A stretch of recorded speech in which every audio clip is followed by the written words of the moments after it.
So, ito po yung property. Elevated po ito. May mga puno mangga, sampalok. So, ito pong area na to, yan. Dagat po yan. Hindi lang masyado makita kasi ang daming masukal pa. Hindi pa natapos yung clearing po eh. Pero, pag natanggal yan, full view, kitang-kita po dagat. Sa side din na ito, pag natanggal po yung mga puno na bawasan ko, kitang-kita rin po yung dagat. Kasama pa itong nasa baba.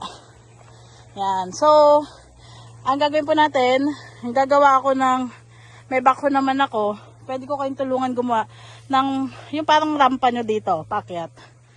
Yan. So, or gawin yung parking yung baba, dito yung bahay, tsaka yung pool nyo, dito sa area. The best, no? Oo. Kasi ito, dagat na yun.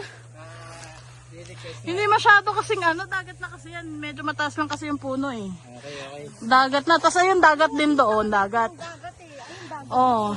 Yun ang gusto niyan, yung kaliwat kanan na ang dagat. Tapos dagat din doon. Tapos may mga puno, sampalok, ayan, ganda ng Mga bundok. ang ganda pa, lagyan ng duyan to. Oo, maganda. Uwi ka na. Uwi na daw, ma'am. Ganda.